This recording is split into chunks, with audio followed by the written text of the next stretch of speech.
Assalamualaikum warahmatullahi wabarakatuh. Pada kali ini saya ingin kongsikan ada 10 menu yang mengandungi daging babi yang biasa yang boleh didapati di Malaysia ini. Berasaskan apa yang telah saya buat kajian ya.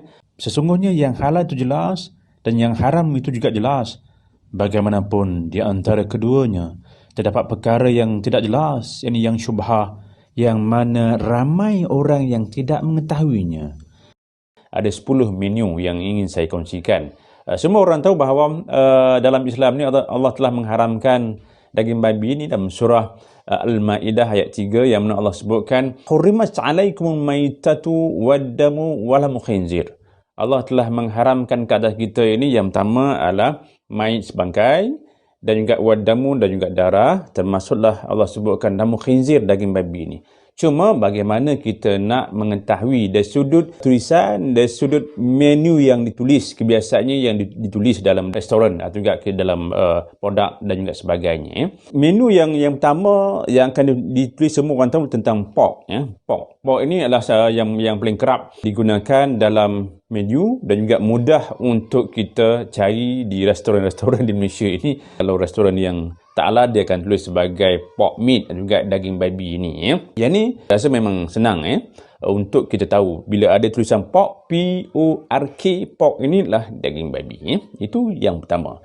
Yang kedua adalah menu dalam bak kutih ya. Bak kutih, kalau kita pergi ke restoran yang biasa tulis bak kutih, memang kebiasaannya akan ada jual babi ini ya. Sebab bak ini adalah bak kutih, maksudnya adalah teh tulang babi. Teh tulang babi. Bak tu di-refer kepada daging babi yang biasa dalam tulisan Cina. Jadi sebab tu dalam persisnya halal, walaupun bak kutih ni hanya rempah saja, tapi tulis bak kutih tidak layak diberikan sijil halal itu ya. Itu disebut sebagai bak kutih ya. Yang keduanya adalah menu yang akan ada tulis bacon. Bacon ialah satu yang dianggap sebagai hirisan daging babi yang disalai. Yang menjadi kegemaran ialah kalau kita lihat di sebelah barat, banyak yang kata daging babi yang disalai ini disebut sebagai bacon. Oleh kerana itu banyak kalau kita lihat di mereka ini letakkan bersama dengan sandwich juga letakkan juga waktu nak breakfast. Jadi kalau kata kebiasaan orang Islam yang pergi ke luar negara, kalau yang ada sandwich tu kena berhati-hati sebab dia juga disebut sebagai bacon. Bacon ini dikaitkan dengan daging babi yang disalai. Termasuk jugalah kalau kita pergi ke restoran-restoran makanan segera di luar negara, biasa dia akan sebut sebagai bacon untuk diletakkan juga dalam sandwich. Yang keempatlah swine. Swine ini adalah istilah lain yang dipanggil kepada istilah babi ni. Juga kalau dalam bahasa Arab disebut sebagai khinzir, tapi dalam hal ini saya kena sebut juga istilah babi sebab babi adalah dalam bahasa Melayu. Dalam bahasa Melayu. Kalau kata khinzir barulah dalam bahasa Arab Kalau sebut khinzir ni dia tak rasa babi sangat. Sebab tu saya kena kekalkan dengan istilah nama babi ini. Dan juga dalam bahasa Inggeris cukup banyak. Ada yang disebut sebagai 33 istilah babi dalam bahasa Inggeris ini. Cuma untuk kali ini saya nak kaitkan untuk yang dikaitkan dengan menu saja, menu makanan yang biasa yang ada di Malaysia ini. Baik. Kalau dikaitkan dengan swan tadi, termasuklah juga hog dan juga pig. Itu adalah yang sebelum dijadikan menu. Kemudian kita lihat cha siao. Cha siao. Kalau sebutan saya tak betul, mungkin kena rujuk orang yang memang fasih berbahasa Cina ni. Tapi dalam apa yang saya baca disebut sebagai cha siu. Cha siu juga cha siao. Siu ni adalah asal perkataan daripada Cina yang merujuk kepada daging babi panggang yang dibuat secara barbecue. Daging babi panggang yang dibuat secara barbecue. Biasanya cha siu ini akan agak berwarna macam merah, kemerah-merahan sikitlah, atau juga merah muda Jadi kalau kita nak tengok yang jenis barbecue yang merah muda ni, kena tanya betul-betul sama ada ianya datang daripada daging biasa atau juga daging babi Kemudian yang keenamnya adalah cunyuk. Disebut sebagai cunyuk Benda ni juga hidangan-hidangan yang makanan orang Cina yang dipanggil sebagai cunyuk ini Jadi kalau kata yang duk masuk sukakan makanan-makanan Cina ni, Chinese food ini, berhati-hati dengan istilah nama ni. Walaupun kita lihat ada nama-nama yang bukan asalnya juga nama babi. Contohnya lah sekarang ni sebagai disebut sebagai bak kutih ke, cunyuk juga, atau juga char siu. Walaupun dikata bukan babi, tapi namanya itu telah dikaitkan dengan nama babi. So menu-menu ini tidak dibenarkan untuk kita orang Islam yang nak makan. Sebab tu kita jangan rasa terkeliru dengan nama-nama ni, ya.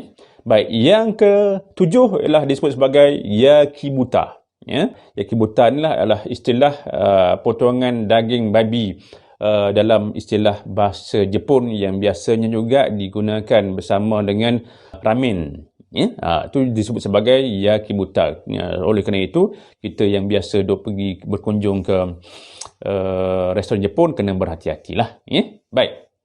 Jangan kita duk main bedal sajalah. Yang ke-8 ialah disebut sebagai diwiji. Diwiji ke diwiji lah. Tapi istilah yang peminat-peminat kepada makanan Korea ni. Kepada orang yang minat dengan menu Korea, kena pastikan anda tahu makna yang disebut sebagai diwiji ni. Kan? Diwiji ni, ya. Jadi biasanya menu ini adalah seperti menu kalau kata bulgogi ke, atau juga galbi. Ni adalah makanan Korea. Sebab sekarang banyak makanan Korea yang telah masuk ke Malaysia. Ada yang halal, ada yang tak halal. So kita kena cari makanan-makanan yang tiada tulis menu-menu ini, ya. Baik. Yang seterusnya disebut sebagai tonkatsu. Tonkatsu ni berasal juga perkataan Jepun yang bermaksud tulang babi. Ya? Tonkatsu adalah maksud tulang babi. Biasanya juga dijadikan kuah ramen. Ya? Kuah ramen. Jadi kepada orang yang minat masuk makanan di restoran Jepun yang minat ramen ini, kena lihat juga jangan ada yang ditulis sebagai tonkatsu ni, ya. Yang ke-10 adalah ham. Ya. Ham lah, kita pergi hamburger, kan, dan juga kalau kata orang yang menggunakan istilah ham ini, jangan gunakan istilah ham lah. Ham juga dirujuk kepada peha babi, kan, peha babi yang dihiris, ya.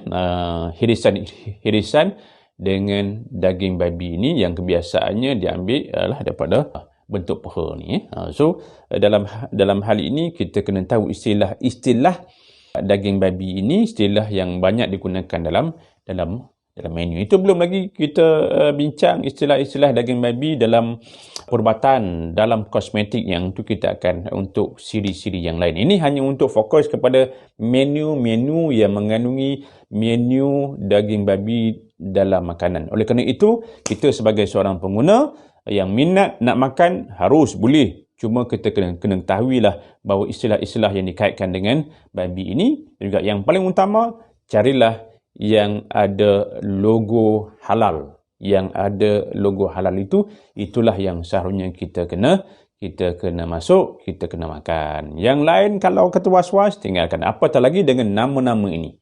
Sebab kita kena faham bahawa babi istilah bahasa Melayu, khinzir istilah bahasa Arab, juga nama-nama yang saya sebutkan tadi, kadang-kadang kita tak tahu dia merupakan benda yang diharamkan sebagaimana yang telah Allah perintahkan, yang telah Allah firmankan dalam surah Al-Maidah ayat 3 yang saya bacakan tadi. Jadi sekian, Assalamualaikum warahmatullahi wabarakatuh.